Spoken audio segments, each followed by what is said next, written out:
Chapter 5 introduces the topic of stoichiometry, or the relationship between the relative quantities of substances taking part in a reaction. There are 9 sections in Chapter 5. For now, we're going to work through the definition and uses of molarity before heading back to Chapter 4. Molarity is the most common concentration unit used in chemistry, so we'll define it for use in calculations. Molarity is an important concept because when the concentration is known, it gives us a lot of new calculations we can perform that are important in the laboratory, including dilution calculations. Let's begin. A solution is a homogeneous mixture of 2 or more substances, like the solution you see pictured here. The component present in the majority is called the solvent, while the minority component is the solute. We'll be working with concentrated solutions that, relatively speaking, have more solute dissolved in them per volume of solvent compared to dilute solutions. The most common concentration unit we'll use in general chemistry is molarity. Molarity tells us how many moles of solute have been dissolved per liter of solution. Anytime you're asked to calculate a molarity, it's a good idea to write out this definition first. For example, if we're asked to calculate the molarity of a solution when 7.50 mole of formaldehyde are added to enough water to make a 1.5 liter solution, we use the definition to divide total moles over total volume, getting 5.00 molar as a result. Quantities of solute and solution given in units other than moles and liters, or millimoles and milliliters, can be converted to the appropriate units to calculate the molarity. A helpful shortcut, however, relates millimoles of solute to milliliters of solution. You can think of it as the millis canceling each other out to get molarity. You would use this relationship if given millimoles of solute and milliliters of solution. We can divide millimoles by milliliters to get a 0.0208 molar solution, or if you need to see it, we can write out all the steps to convert both millis to moles and liters first. I'm giving you options here. You follow the path that makes the most sense to you and stick to it. Let's work through this example one step at a time. To calculate the molarity of this solution, we'll need the molar mass of methanol. Next, we set up the numbers we're given so that we can eventually convert them from grams of methanol into moles of methanol and milliliters of solution to liters of solution.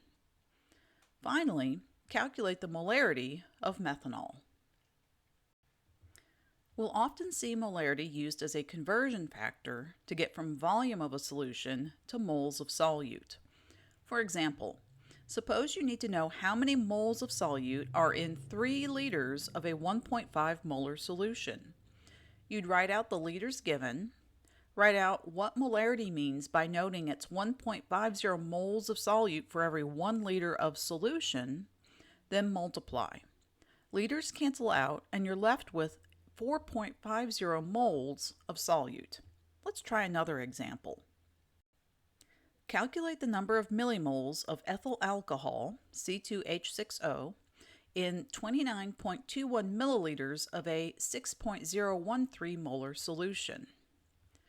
Given milliliters and asked for millimoles, the quickest way to accomplish this task is to use the definition of molarity, where we say that a 6.013 molar solution is equal to 6.013 millimoles per milliliter of solution. We then multiply by 29.21 milliliters and rounding to 4 significant figures, get 175.6 millimoles.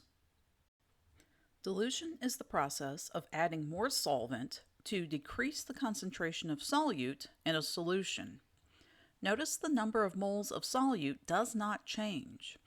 We can see this by taking the molarity of the concentrated solution, M1, times the volume of the concentrated solution, V1, then multiplying the concentration of the dilute solution, M2, by the volume of the dilute solution, V2.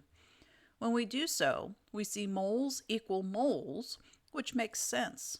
We didn't add or remove any moles of solute, we only added solvent. Given 3 of the 4 pieces of information allows us to solve for the missing concentration or volume. For example, suppose we dilute a sodium chloride solution with water.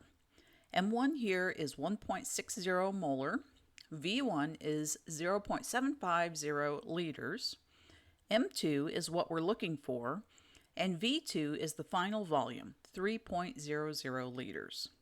Solving for M2, we see diluting a 0.750 liter portion of a 1.60 molar solution to 3 liters yields a 0.400 molar solution. Here are 2 for you to try. First, what is the final concentration of sodium chloride after 1.25 liters of a 0.500 molar solution is diluted to 2.5 liters? Next, what is the final concentration of a sodium chloride solution when 1.25 liters of a 0.500 molar sodium chloride solution is diluted by the addition of 2.5 liters of solvent? Pay close attention to the wording on this one. The last scenario we'll cover in this lecture is calculating the molarity when 2 solutions of different concentrations are mixed. To accomplish this task, we'll need to find the total moles of solute from each solution and divide by the total volume of solution. Let's step through an example to demonstrate. Calculate the final concentration after 1.25 liters of a 2.25 molar sodium chloride solution is added to 3.5 liters of a 2.45 molar sodium chloride solution. First, we need to find the moles of solute in each solution. Next, we need to find the total volume of the solution. Then, calculate the molarity. There is some material left in this section that we'll cover once we're through more of Chapter 4. Feel free to stop reading and working problems from the textbook when you get to the part titled Solution Stoichiometry.